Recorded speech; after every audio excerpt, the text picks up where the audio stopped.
So conversely, the flip side of presidents is that they're not always successful, and there are constraints on their power. The first is public opinion, and that seems like a double-edged sword, that public opinion helps them get legislation passed, but it also hurts them. And the reason is because people agree with the idea of change, but not necessarily of what that's going to look like. For instance, the healthcare system, both under Clinton and when Obama was looking for healthcare reform, the overwhelming majority of the public said, yes, healthcare needs change. But then when we actually saw the bill, the legislation, people said, oh, well, that's not what I wanted. They wanted to go in a totally different direction. And we see that with immigration as well.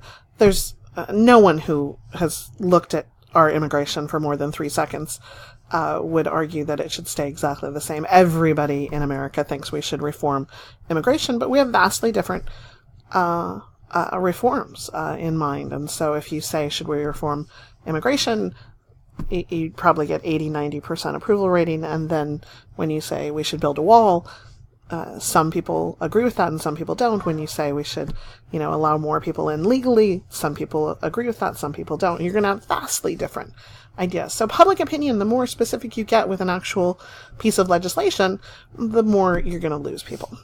The second idea is limited time. If you look at Barack Obama's approval rating over his 8 years, you see that his approval rating started out very high and dips down into the 40s.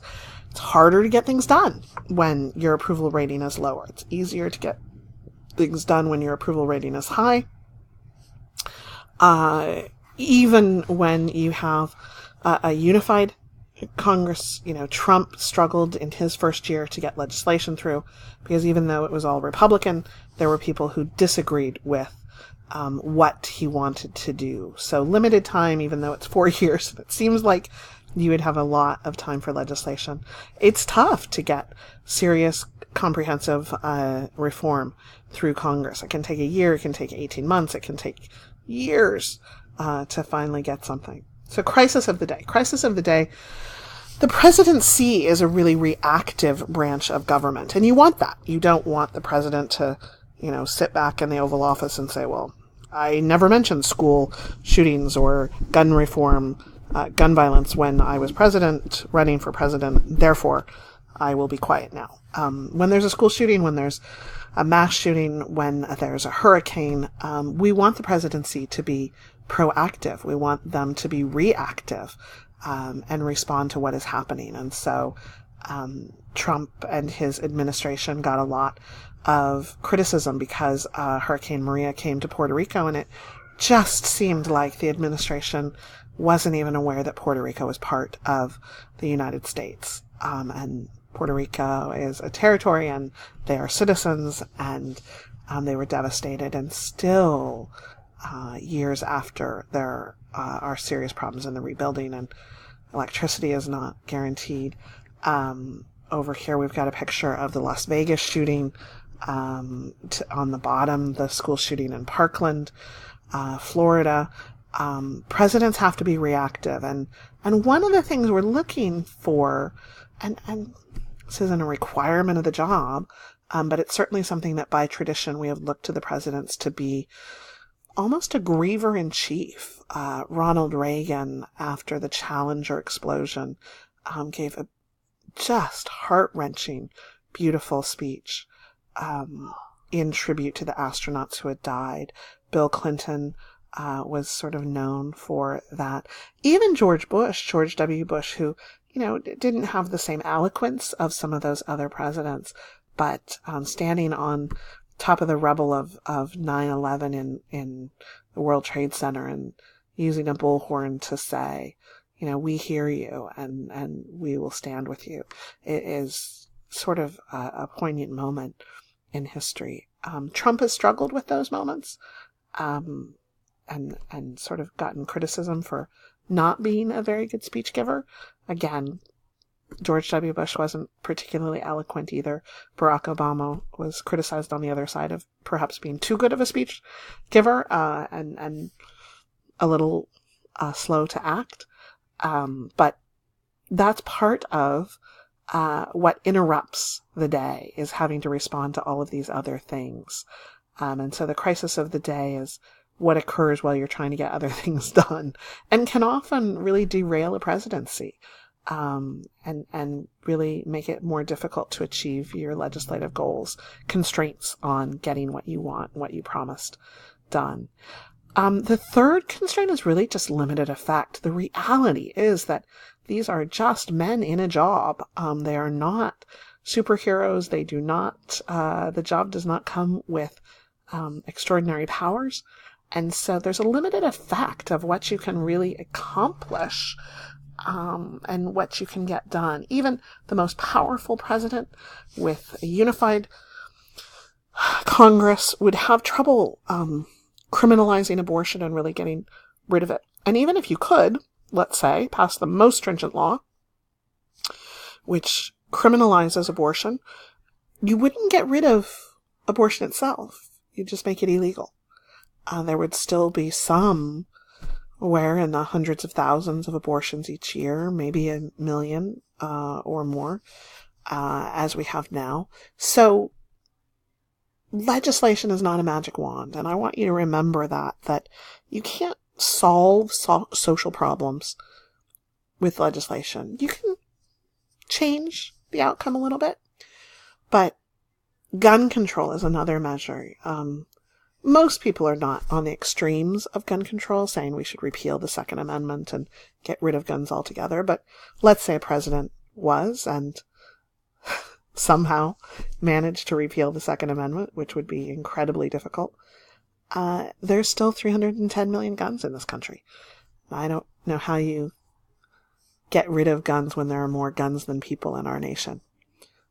So even the most stringent laws that could be passed, possibly by a president, would do little to deal with the underlying problems. And I think we've always got to really take a look at, okay, that's the law, that's what our government is dealing with, but what is underlying? What are the problems? And when you're talking about abortion, it's really not about the availability or the legalization of abortion. It's about why do so many people get pregnant when they don't want to have a baby? How do we reduce that number? What do we do about unwanted pregnancies?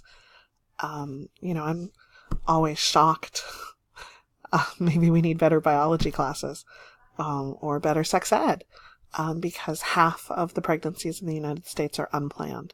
Not all unwanted, but, as a control freak, I'm just kind of shocked that people roll the dice on that and say, whatever will be, will be. And clearly, a huge number of people who get pregnant don't want to have a baby, and it results in an abortion. And that's sort of too bad too. It would be better if we solved the problem before it started, and, nobody got pregnant that didn't want to. And maybe science and medicine can help us with that dilemma rather than legislation. On gun control, there is the question of whether or not you have a gun. What's the underlying anger and rage and violence and hopelessness and alienation that's leading our students? And in every school shooting that we've seen, it has been either a former student or current student who has murdered his classmates and teachers. What? Stepping back from the gun, stepping back from the device that is used, why? And how do we solve that problem? And we as a nation sort of struggle with that discussion after the school shootings. Is it a mental health issue? Is it a social issue? Is it a gun issue? Is it a violence issue? Is it video games? And I think Columbine was blamed on trench coats and all of these kind of fringe issues. And we really do need to, as a nation, have a tough decision about how do you solve social problems, and how do we fix that? Whether or not the legislation, whether or not the president is involved, how do we as a nation solve some of these problems? The other part of limited effect is that I believe, we treat the president as Santa Claus with tax cuts and more and more benefits from the government. And there's just a limit to what a president can really provide. And we as voters, I think, need to get away from the campaign promises that we're all going to get something in our stocking from this person or the other from being president, and really think about what's best for the nation. I don't think anybody should get a tax cut when we're $21 trillion in debt. I don't think anybody should get a tax cut when 20% of the children of this nation are living in poverty. I don't think anybody should get a tax cut when our budget is so out of whack, when we're running $1 trillion deficits. But we need to be more mature in having those discussions about our budget and our priorities and our fiscal responsibility. So let's talk about impeachment and removal and how that happens. It's a two-step process. A lot of people think that impeachment means you're removed. That's not true. Impeachment just means that it's almost like a criminal indictment, that you're accused of wrongdoing and that we're going to hold a trial. So the House of Representatives holds an impeachment investigation, says we believe the president has done something wrong. And then the Senate, if the impeachment is successful in the House, enough people vote for it, then the Senate would hold a trial to remove the president or a judge. You could also remove a judge through the same process.